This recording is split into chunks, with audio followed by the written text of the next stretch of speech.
What's up, guys? My name is Matapelo, and welcome to The Code. So, today we will be talking about why women hate each other. So, why do women hate each other, guys? Wow. So I chose today's topic being why women hate each other because I felt like as women we go through a lot in society. There's gender-based violence, there's domestic violence, there's inequality all around. Let's just begin at the core. This thing comes from way back.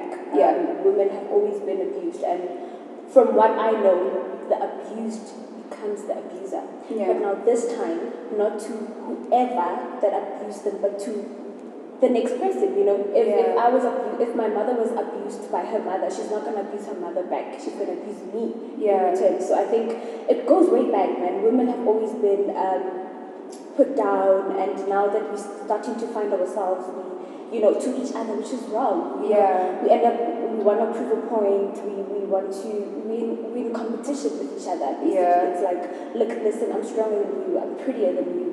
In your face, because of the things we've been through way back. So this thing comes from generations. My name is Dikatseng Makai. I am a flight attendant by profession. I like how you said it goes way back, and I would want to take it back to the Adam and Eve days, right? So with Eve, she's the villain, right? And it trickles down to us now, where we've always known ourselves, our brand as women, to be the evil one, the one who's going to We're the ones who gave up the apple. So also the self-hate, the self-loathing, because I'm a woman, and how do I project love to you if I hate myself? I'm going to project, you look like me, you are in the same form as me. That's why she's saying, we don't hate the abuser, we don't hate the man, we hate the other woman because you are me. So I hate you because I hate me. My name is Siabonga Mutsunyani. I am a wellness enthusiast and I'm also a marketer.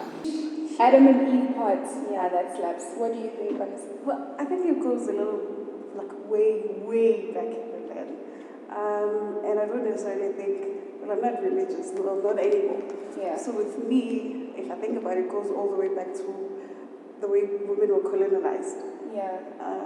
The entire day. Women didn't always hate each other. For instance, there's a show now, it's called My Whip. And then there's a man who then decides to take up his side chick as his next wife. That's not how it was meant to be. That's not how it first started.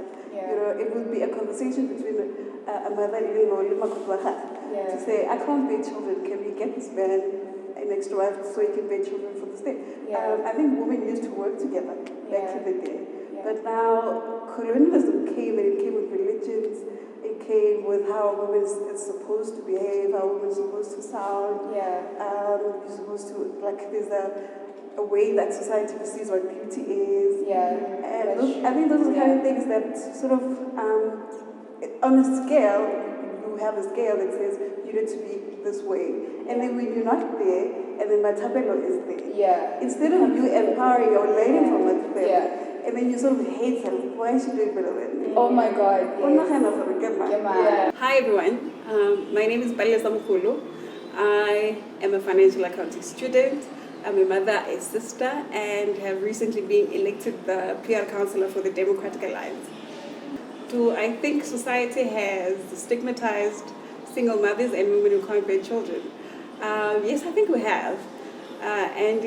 Also, I think it has to do with our upbringing. For the fact that our grandmothers, when they're growing up, all they needed to do is learn how to treat men, how to raise children, and I think as a society we're still somehow stuck in there. You guys have raised such good points, right?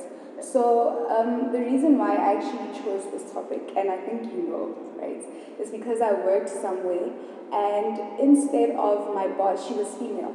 And instead of her taking us under her wing, she was so suppressive. to us. She was so hectic. She just treated us so badly.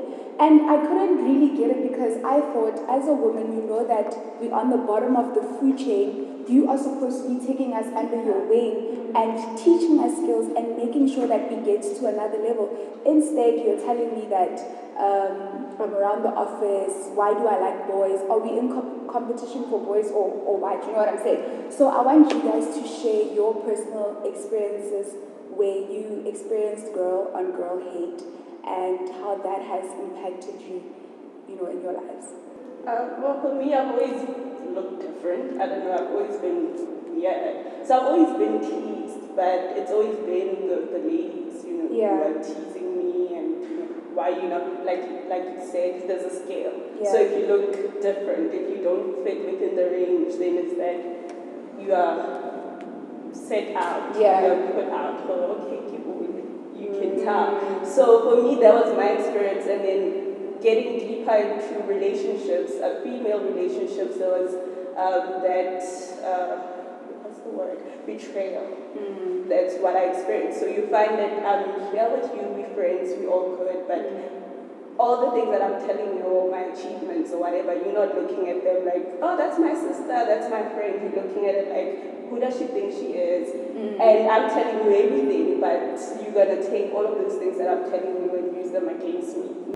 With me, it started at a very young age because I grew up in Kagiso, right? It's a township, and when I was in primary school, when I was in grade 3, I got a scholarship to go to a private school. Okay. And now I'm separated into two different worlds. When I get to school, it's, all these girls from all these rich families, and we didn't have electricity back then. So when I'm at school, I'm supposed to be someone else, and then when I'm at home, I'm a different girl. So I hated it so much. I didn't understand back then why do I have to go there? Can't I just go to school with other kids and be normal? Because things started changing when I go for extramurals. Oh, I'm going for swimming. How? I experienced it at a very young age, and therefore I didn't have friends that side because I could only have friends at school. They didn't understand me.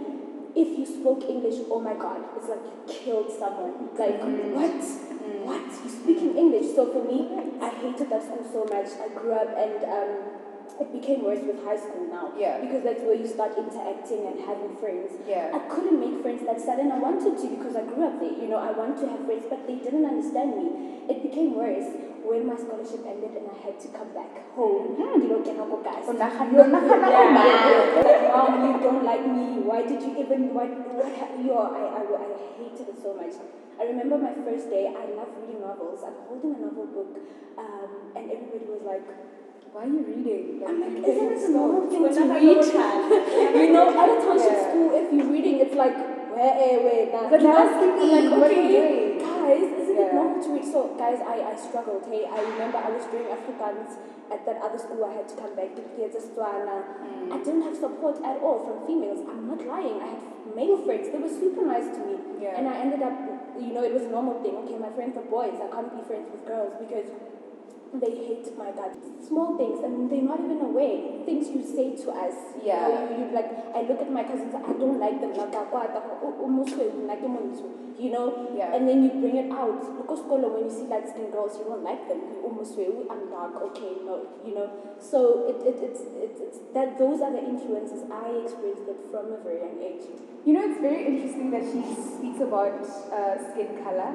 Remember, guys, I manifested myself. I was dark, then suddenly I'm light. I was a size 7, now I'm a size 4. What? But no joke. But I was very obsessed with being light skinned because of what you're saying actually. Yeah. So that's a very interesting point.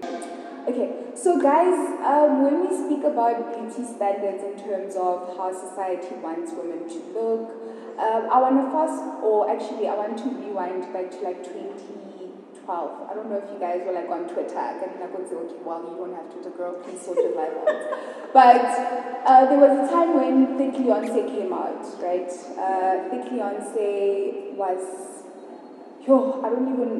bullying is an understatement for what that girl went through on social media because she looked different, right? People are just body shaming her, calling her many other names that are disgusting. So do you guys think social media plays a big role when it comes to beauty standards for us women. Yes. Yeah, it sure does. It does because for the longest time, like we've been saying, a woman is supposed to be light skinned, you need to be thin, you need to be however. And then and I think we've come a long way as well as women. In embracing who we are. From being black, from being darker, from being curvier. And I think Leonce was doing a beautiful thing. Yeah, she was. Also, you have your Nicki Minaj's who've now also went as far as extending the booty, and now it's acceptable all of a sudden. So yeah, I think it does that for the fact that if you don't look a certain way, then how dare you take the picture and post it? Absolutely. Like how dare you? And it again it goes and it speaks to that self-hate that we have. For the fact that Linda could say to the client, how dare you post that picture? And you look exactly like her. her. You hate yourself to a point where you don't even want to celebrate yourself. That's how far it's gone. And can you imagine if we were like actually in women work together? I think the world would be such a better place. It would be a better place. I think what the Beyonce did was actually revolutionary. What do you guys think? I think with Big Leonce's case, and like you said, that I'll be looking at her and saying, how dare you post it? I think it's acceptance, and it's something that we struggle a lot with as women, to accept who we are and the fact that we're here, we still want to. I think first of all is to first understand our role as an archetype, as women. Yes, there's a masculine energy and a feminine energy, and we need to harness more of our feminine energy, and I think that is going to help us a lot with a lot of the struggles that we're facing as women, to connect with our divine feminine. Downplay ourselves and want to submit. I mean, those are the roles that were given to us to follow, so we still want to be submissive. Kunubi, I run a beauty company called Chic Beauty.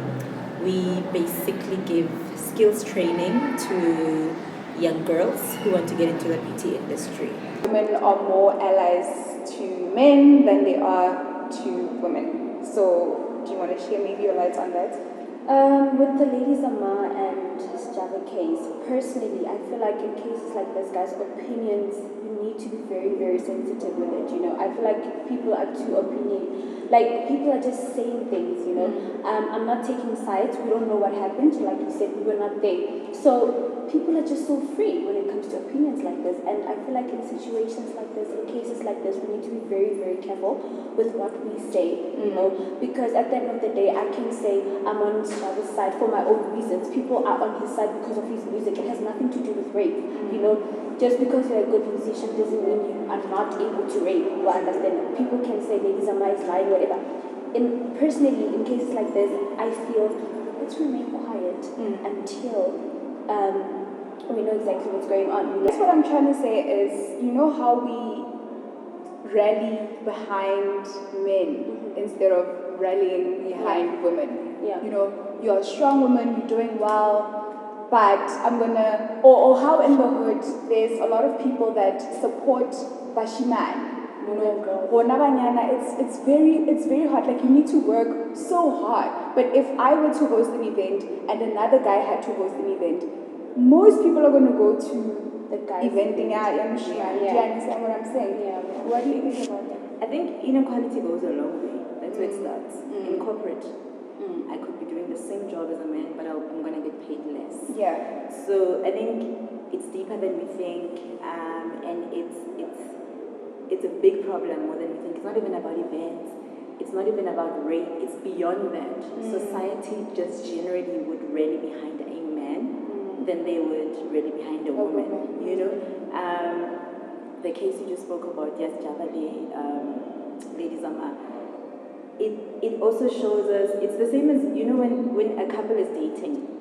Let's take it there, or a married couple. The man cheats. The wife is going to try and solve her problem by calling the woman. Who is not really related to her, who was also probably lied to as well. I'm not justifying her face, but I'm saying it's a typical example. Instead of saying to your husband, why are you walking out of the house and doing 1, 2, 3, the person you are married to, the person that committed to you, the person that promised you heaven and earth, you know. So I think it's everywhere. Marriage, corporate, business, events, it's everywhere. I don't even know how we're going to fix it, because women generally are better. I think this topic that we're having today, surrounding the issue around women and why we hate each other, is so important. I think the conversations need to be had more and more, because I feel like during the conversations we could come up with solutions to the problem. You know? It just goes back to the bitterness of a woman. Because a woman doesn't love herself, she struggles to love Alisa. You know, you can't give what you don't have. So if I don't love me, I'm definitely not going to love you. And if I have issues with my eyebrows and I see all of your nice eyebrows, I'm not going to like it because I've got an issue. You know? So it's us with the issues, guys. We are better, and we're jealous. You know, we're always trying to outplay the next woman or outlook her look better. Chase against. That's why we'd rather rally towards a man than a to woman. another woman. Not a competition. That's a good point. So what is the meaning of, or what does sisterhood mean to you guys? And why do we think it's important to us at this stage, now that we've acknowledged, you know, we're very woke these days, we know everything that's happening around us. So what is the importance of sisterhood for us? I think we are under attack as women. Like Masako mentioned, it's in the workplace. It's different things that we are being attacked on different angles as women. And the best way is to stick together. And to not look at each other and be petty about things. Because I don't think this is the time to be petty at all. This is the time where we actually understand you know, because this could be my sister, this could be my mother.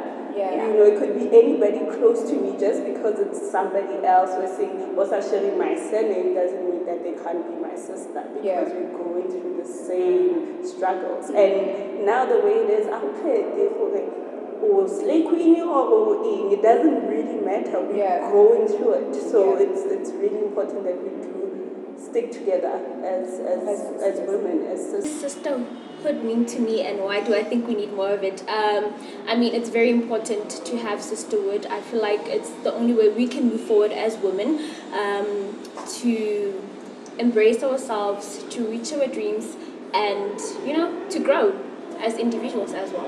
And and it's in the workplace. It's me supporting you and working with you. How myself gets to become the director, and I have to report to her.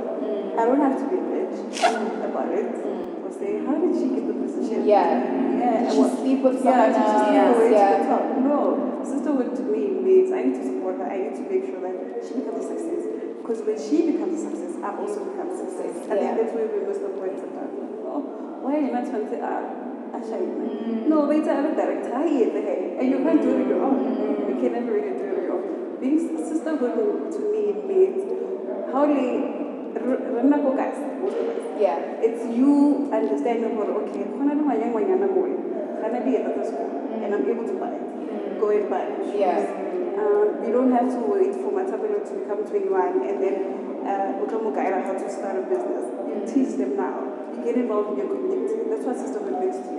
That's beautiful. Like, I think the narrative needs to change. I think the way we were brought up, you know, parents bring up a boy different to how they bring up a girl, you know. And you are told, how can I go we are taught like to cook, to clean, to, you know, and I feel like our parents, and we can't blame them because of where they come from, the era that they come from. But they didn't empower us as girls to say, you're beautiful, you can do anything. I was blessed enough to have a father that did that for me, but I feel like it's not everyone that did that. We're going somewhere. As women, I think more and more we are trying. I mean, most of us are trying. I mean, look at what you're doing. You know, to to hear the issues of women, like what are the problems, and then at least from there, if we engage in conversations like this, then we'll identify the problems. Yes. You know, people are going to comment on your thing and then you're going to say, Matapelo, why is he so, now something in my life changed. Just this is going to change something in his life. Yeah. You know, so we need to carry on, we need to never stop. Like, I'm never going to stop. Yes. If I can do something for a young girl, I'm going to do it. Yeah. You know what I mean? Yeah. So I think go beyond yourself. Thank you so much, guys. Oh my God, like, I'm obsessed with you guys. Thank you so much for joining us. You can follow us on the code _ZA on Twitter and on Instagram and Facebook. Yes. And Facebook. Thank you so much for joining us, guys. Give us feedback on what you think about the episode. And yeah, peace.